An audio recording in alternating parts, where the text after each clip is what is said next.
Convención Constitucional. Bueno, una etapa crucial cumplió este día lunes la Convención Constitucional al entregar ya oficialmente el primer borrador de la nueva Carta Fundamental. Ahora serán las comisiones de normas transitorias, armonización y preámbulo las que deberán afinar esta propuesta. Queremos conversar de esta nueva etapa. Estamos en contacto para esto con Elisa Loncón, convencional por el pueblo mapuche, expresidenta además de esta instancia. Elisa, muchísimas gracias por conversar con nosotros y muy bienvenida. Buenos días. No tengo una comunicación, no. ¿No nos escucha, Elisa? Vamos a retomar Ahora ahí el sí. contacto. ¿Sí? Ahora ¿Nos escucha? perfecto. Ahí sí, le estaba diciendo muy buenos Sí, días. ahora ¿Cómo sí. está? Muy bien, Mari, muy bien, muchas gracias. Gracias a usted por este contacto. Partamos hablando en general, bueno, del hito que ocurrió el día de ayer. Ya tenemos un borrador, 499 artículos. ¿Usted se queda con qué sensación? Si usted me pudiera definir en algún concepto ese borrador, esa propuesta de nueva constitución, ¿la deja satisfecha? Sí, yo me quedo satisfecha, me quedo también muy agradecida, porque yo, como fui la primera presidenta de la Convención Constitucional, llegué en un momento muy incierto y en un momento era difícil pensar de que íbamos a cumplir la meta, pero fue posible y estoy contenta porque ya tenemos un borrador para todo este país, para un futuro compartido, con una misma constitución, construido con alto estándar de participación en términos también decisiones democráticas de 2/3. Ya, y usted se queda con la sensación, al haber pasado por este filtro de los 2/3, de que esta efectivamente es una constitución representativa y lo que se ha acuñado como concepto la casa de todos, porque desde sectores de derecha, incluso desde algunos analistas, dicen que no es tan así, que aquí en realidad los 2/3 moderaron las visiones de centro izquierda y de izquierda más que acoger la mirada de la derecha. ¿Usted cuál es su opinión? No sé si comparte en algo esa perspectiva o realmente cree que esta es una constitución mayoritaria y que representa la casa de todos para los próximos años. Bueno, yo no tengo el discurso que niega los grandes esfuerzos democráticos que hicimos. Cuando nosotros llegamos a la convención, abrimos espacio para que la derecha participe en igualdad de condición con todos y ellos fueron incorporados a la mesa de la directiva de la convención para tomar decisiones. De manera conjunta con ellos hicimos un cronograma de trabajo que fue votado en el Pleno y un reglamento que era de todos, todo lo construimos. Entonces, esos niveles de participación han estado presentes. Ahora, en la discusión del contenido, se vieron que habían posiciones diferentes. Y mi llamado es que no podemos nosotros tal vez cuestionar lo que hemos logrado, porque está basado en un sentimiento, en una demanda de la mayoría de los chilenos, y estamos actuando en función de la justicia, de la democracia, que son valores que ningún chileno pudiera estar en desacuerdo.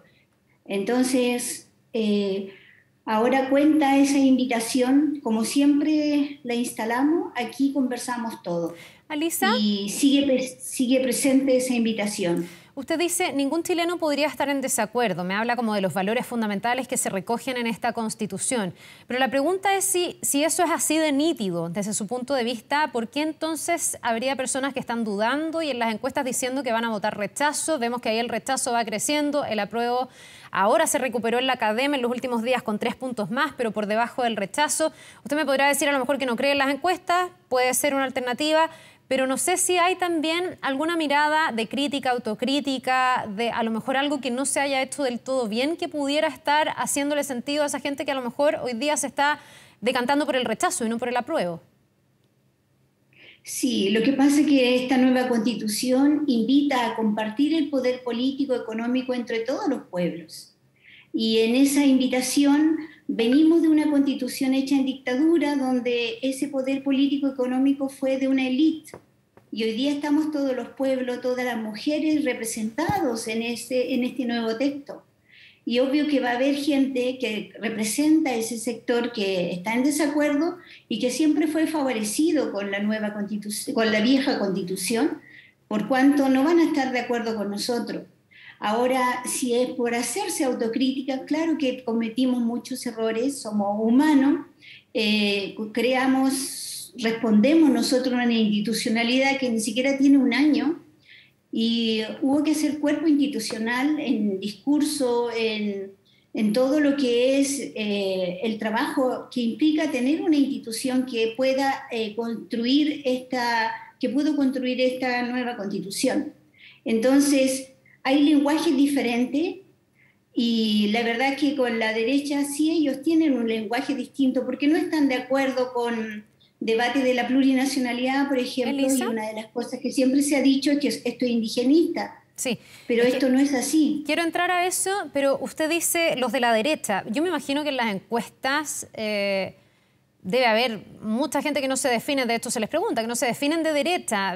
Una cosa es la orgánica que se produjo dentro de la convención. Mi pregunta apunta a por qué podría haber ciudadanos que no se han sentido llamados a aprobar o que ven que no está en la dirección que ellos esperaban el trabajo de la convención y que hoy día estarían decantándose por el rechazo. Pues usted me habla de los grupos privilegiados. No sé si usted cree que entonces todos los que hoy día en las encuestas dicen que aprobarían el rechazo pertenecen a esos grupos privilegiados. Uno entiende que eso se le pregunta al ciudadano más común, ¿no?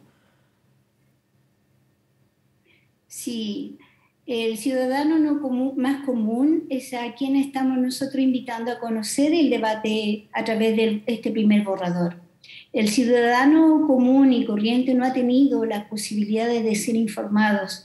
Nosotros llegamos a trabajar intensamente y no alcanzamos a informar todo lo que estábamos haciendo dentro del espacio de la Convención Constitucional.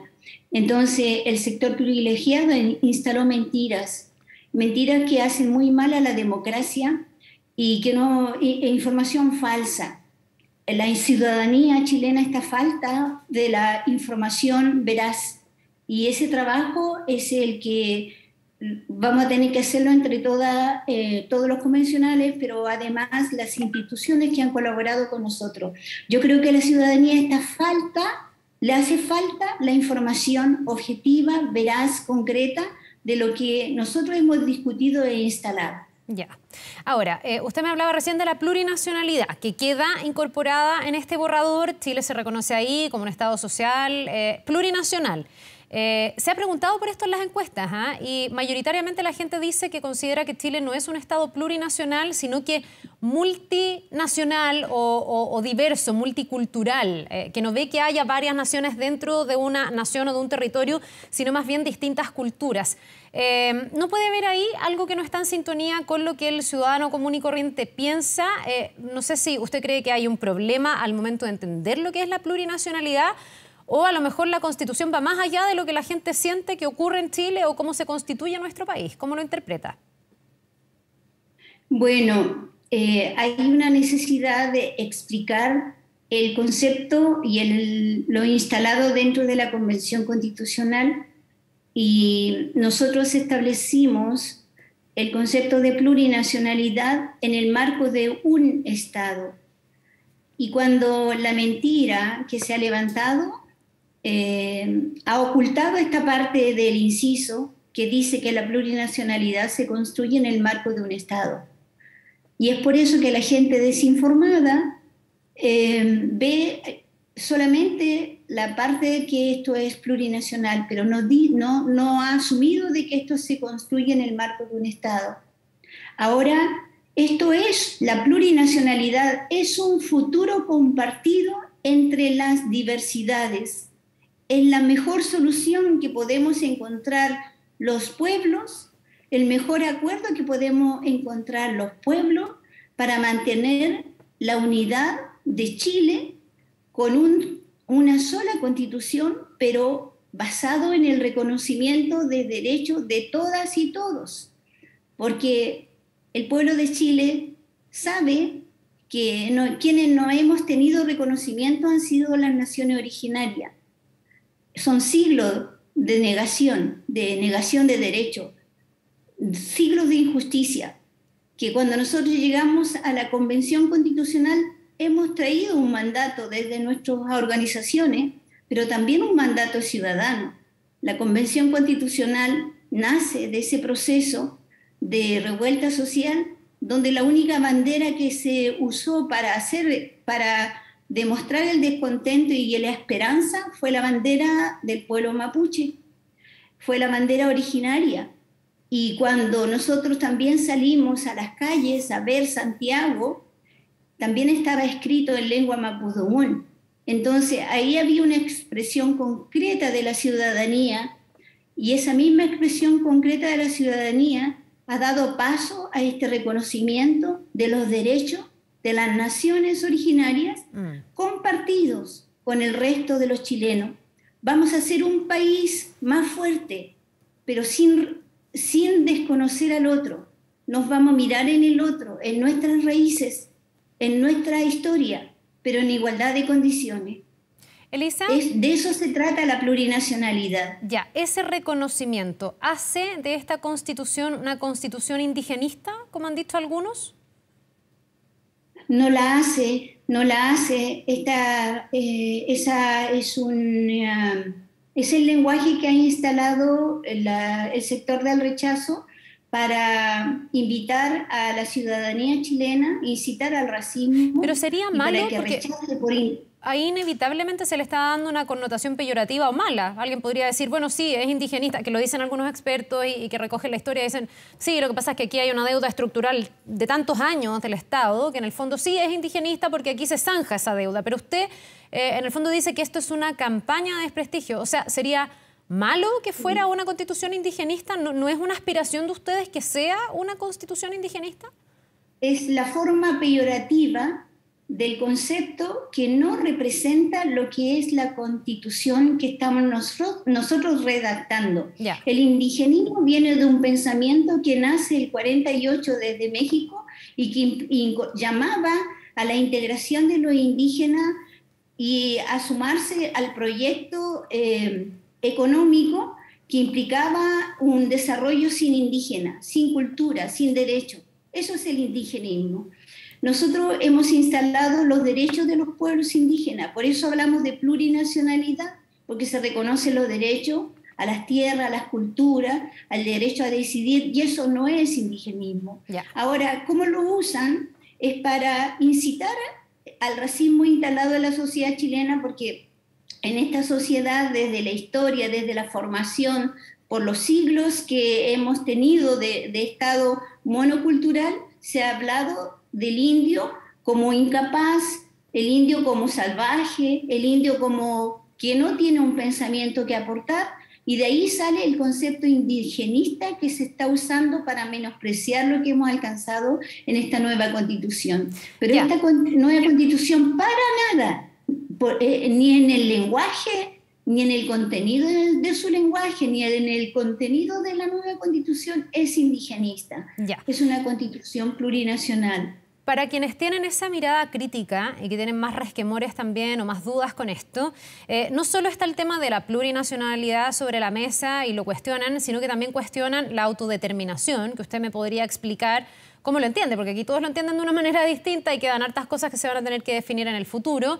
Y otros temas como, por ejemplo, el tener una justicia en paralelo, algunos dicen una justicia propia. No son pocos los expertos, me dediqué a leer, porque aquí también los expertos tienen su propio sesgo, pero no son pocos los expertos que dicen que esto podría generar dos categorías distintas de personas en la Constitución, porque por primera vez se distingue entre indígenas y no indígenas. Otros dirán, me imagino que debe ser su postura, que por primera vez se reconoce la cultura que tienen los pueblos indígenas. Pero ¿cómo lee esas críticas? ¿Por qué un ciudadano común debería entender que haya, no sé, una persona, un pueblo originario que tenga o se pueda acoger a otro sistema de justicia distinto, por dar un ejemplo? ¿O hasta dónde llega la autodeterminación del pueblo mapuche en este caso? Sí, bueno, tres cosas al respecto. Los expertos que tenemos hoy día son expertos en el sistema jurídico positivista eurocéntrico. Con la plurinacionalidad que estamos instalando en la nueva Constitución, se va a permear a todo el sistema formativo para conocer y valorar la diversidad de sistemas jurídicos que existen. En Estados Unidos existen 400 diferentes sistemas jurídicos y no es problema.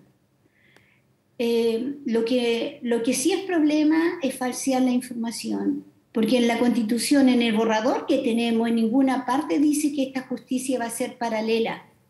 No dice en ninguna parte, por cuanto también se está falseando al usar ese concepto de que esto es paralelo.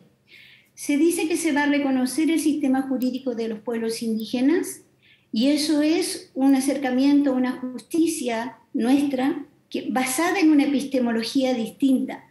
Entiendo yo que cuando las mujeres en una familia nos dejan y nos quitan las tierras es porque se aplica un pensamiento jurídico que estaba basado en potenciar al hombre de los derechos y a las mujeres despojarlas.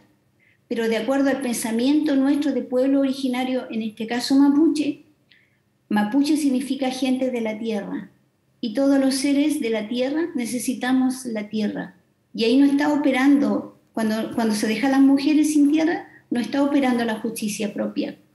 Entonces, ¿qué es lo que va a ocurrir? Se tiene que estudiar la justicia propia, se tiene que sistematizar la justicia propia, tienen que haber expertos en esto y la ley va a determinar cuándo va a operar y cuándo no va a operar. Pero hay que hacer un trabajo de rescate del pensamiento propio de los pueblos, porque los pueblos no hemos vivido de manera accidental por circunstancia.